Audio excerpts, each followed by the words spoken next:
3,000 pesos worth of Chanel beauty products. Is it worth it? I'll show you how it looks on my face. Already done with my skin prep and I used this one. These are my freebie nung birthday ko from Sephora. So, Glow Recipe Toner and Serum. Tapos, ang ginamit ko for my sunscreen is this one, Madagascar Centella. So, this one is also very popular. And actually, I like them both. Ayan. So, let's proceed now with the Chanel product. So, this one is LeBlanc Le Base. It has SPF 40. This should be brightening. This one I got for $550 or like around almost 40 pesos, like 3,900 plus. So, binili ko siya sa store and according to the lady, konti lang yung ilalagay mo. It's actually color pink. Ayan siya. So, brightening siya. So, hindi ko masyado maglalagay. Konti lang. Ayan. And then, let's blend it lang. So, ito siya. Okay. Actually, itong base, nabudol lang talaga ako. Parang na-sale stock lang ako dun sa store. Kaya ako siya binili. Kasi parang ang ganda nung lapat nung foundation na binili ko. Ewan ko, hindi ko alam kung talaga ba. Pero parang maganda. Maganda naman siya. It has a scent.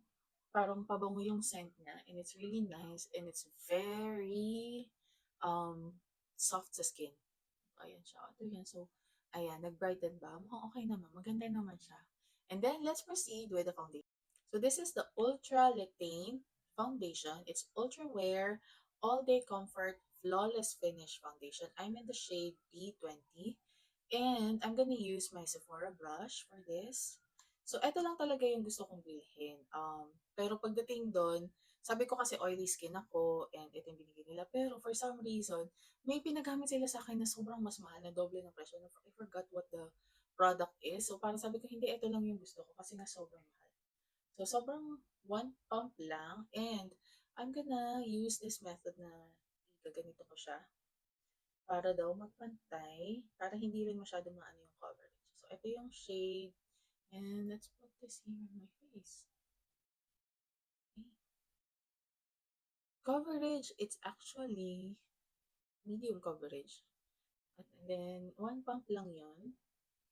Ito yung napanood ko na sabi, mas magandang way ng paglagay ng foundation.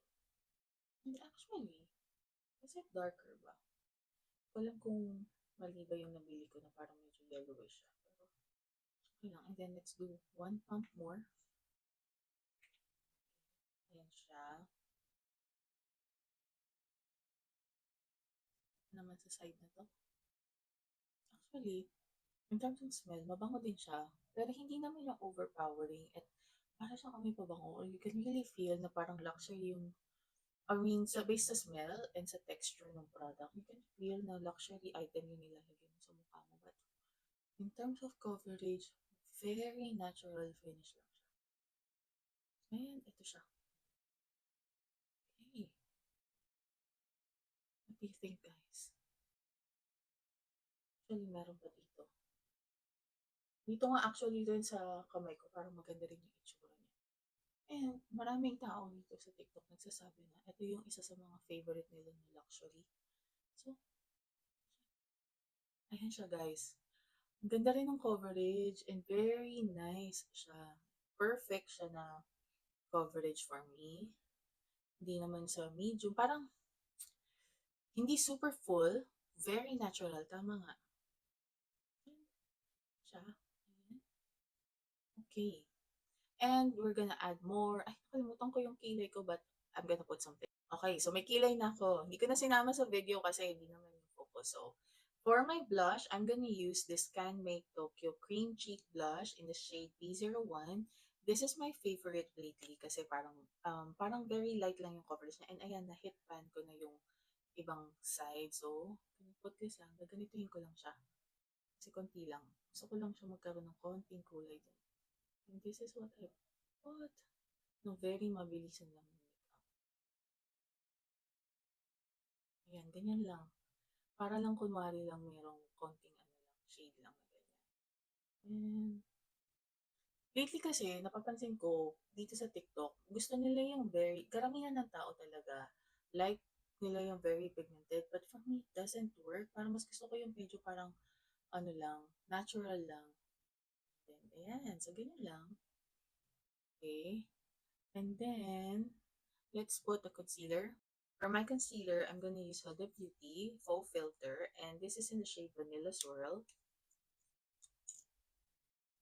Lang. I'm gonna let it sit there and then mag-bronzer. For my bronzer, I'm gonna use Strokes. Ito siya. And, konti lang dito. Actually, nakalimutan ko maglagay dito. Bago pa ako nag-blush. Na-excite ako mag-blush. So, let's blend it.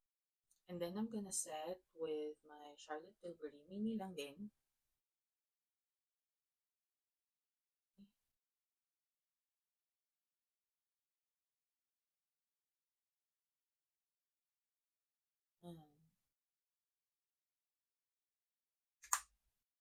For my powder blush, 3CE. Okay.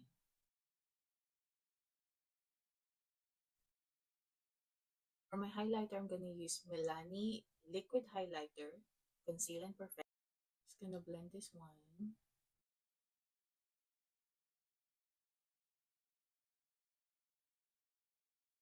I'm gonna set it with my Milani Make It Last Matte.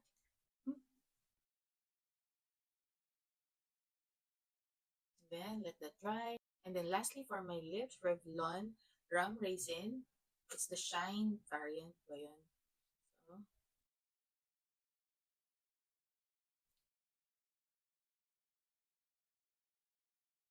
So this is the look, guys. And kita nyo naman, ang ganda ng base. Ang ganda nung dapat ng Chanel.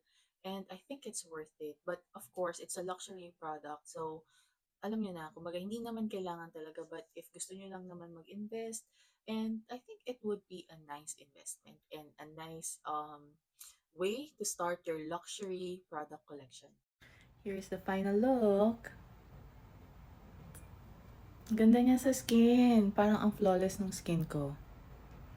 Sulit naman siya, I think. Worth it naman. So, after 7 hours, eto na yung itsura niya. Ayan. Hindi ako nag-retouch. And, okay naman. Hindi naman sobrang hulas. I think, maganda rin kasi yung powder na nalagay ko and yung setting spray. But, still looks nice. Okay naman siya. Maganda pa rin naman siya.